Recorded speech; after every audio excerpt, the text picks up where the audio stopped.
All right, let's talk about something that, let's be honest, can be a real headache when you're learning English: sentence structure. We're going to break it all down into 5 super simple, really powerful building blocks.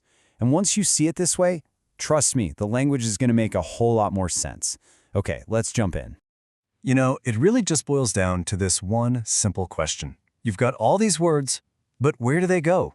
There's a fancy word for this, syntax, but all that really means is word order. And in English, man, word order is everything. It's not just about what words you know, but where you put them. So, let's figure that puzzle out together. Okay, so where do we even start? Well, every single sentence has to have a foundation. Before you can talk about what's happening, you have to tell us who or what you're talking about. Simple as that. We've got to name the things first. This is ground zero. And that's where our first building block comes in, the noun. Seriously, it's just a name, a label we slap on something so we can all agree on what we're talking about. A person, a city, a phone, a cat, anything you can point to or think of, that's a noun.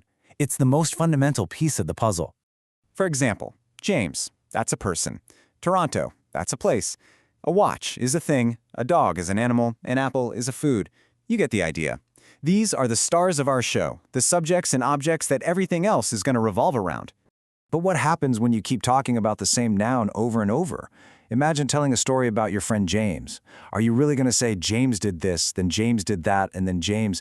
I mean, you could, but wow, it gets old fast, right? It sounds clunky and frankly, a little unnatural. Okay, check this out. Look at the sentence on the left. James ate the apple and James walked his dog. You can just feel how repetitive that is. Now look at the one on the right. Ah, so much better. And he walked his dog. It's smoother, it's faster, and it's all thanks to one little word that does some heavy lifting for us. And that, my friends, is our next building block, the pronoun. Think of pronouns as stand-ins or shortcuts. They jump in to take the place of a noun we've already talked about so we don't have to sound like a broken record. You've got ones like he and she that do stuff, and ones like him and her that have stuff done to them. Now here's the golden rule, and it's a big one. You can't just throw a pronoun out there randomly. You have to say the noun first. It's common sense, right? If I just walk up and say, he went to the store, you're going to go, who's he? I have to establish it first. James went to the store, and he bought some apples. Noun first, then the pronoun. Got it? Good. All right, so we've got our things, our nouns in pronouns. But let's face it, they're a little boring on their own. A dog, a car, a house. So what? We need to spice things up. We need to add some details to paint a picture. Now let's get to the fun part. And we do that with our third building block, the adjective. I love this one because the clue is right in the name. Adjective. You're literally adding a description to your noun. They answer questions like, what kind of dog? A big dog, a fluffy dog, a friendly dog. See? They're what make our sentences interesting. Okay, now here's where English gets a little weird, a little particular. If you want to use a bunch of adjectives together, you can't just list them however you want. Nope, there's a secret order that native speakers follow without even thinking. And if you break it, it just sounds off. You wouldn't say, my leather Italian new jacket. It has to be, my new Italian leather jacket. And this is that secret order. And bam, here's a perfect example of that order in action. 5 nice, big, old, long, blue Italian leather couches. Wow, that's a mouthful. But listen to how it flows. Quantity, then quality, size, age, all the way down. It follows the blueprint perfectly. And because of that, you can picture those couches exactly, can't you? Okay, so we have these incredibly detailed nouns. We've got our 5 nice, big couches. Great, but so what? What are they doing? Right now, nothing. They're just sitting there. A sentence needs juice, it needs energy. It's time to make things happen. And that is the job of our fourth building block, the verb. This is the engine of the sentence. Verbs pretty much do 2 main things. The first one is super obvious. They show action. Think run, jump, eat, think. It's the doing part of the sentence. But there's another job they have, which is just as crucial.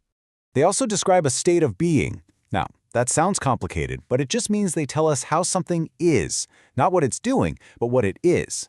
Like, the sky is blue. I am tired. She seems nice. These little verbs, is, am, are, seems, they're like the equal sign in the sentence. They connect our noun to its description. All right, we are so close to having the full picture. We have our things, we've described them, we've made them do stuff, but what about the action itself? Can we describe that? Like, how did he run? When did she eat? You bet we can. And that brings us to our fifth and final building block. And for that, we need the adverb. Again, the name is a huge clue. Adverb. It adds to the verb. It tells you how the action happened. But adverbs are the hardest working words in English, I swear.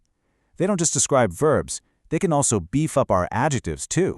Let me show you what I mean. Take a look at this sentence. That watch is expensive. It's a perfectly good sentence. We get it. The watch costs a lot of money. Clear enough.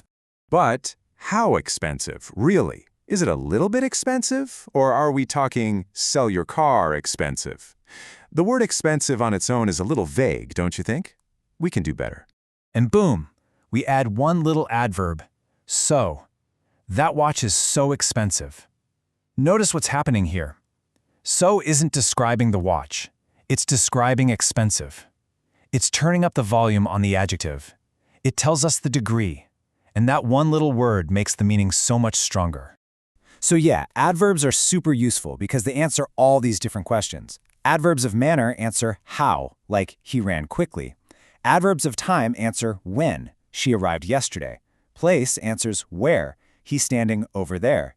And degree answers how much, just like our watch was so expensive. And that's it. Those are the 5 core building blocks. You've got all the pieces you need. So let's wrap this up and look at the whole blueprint, all put together. So here it is in a nutshell, your cheat sheet. Nouns name the things. Pronouns step in so you don't sound like a broken record. Adjectives make those things interesting. Verbs give them an engine, make them do or be something. And finally, adverbs describe how it all goes down. That's the system. That's the blueprint. So please, don't think of grammar as a bunch of boring rules you have to memorize. That's not what it is. It's a toolkit. These 5 parts of speech, they're like Legos. You've been given the essential pieces and the instructions. So the real question is, what are you going to build?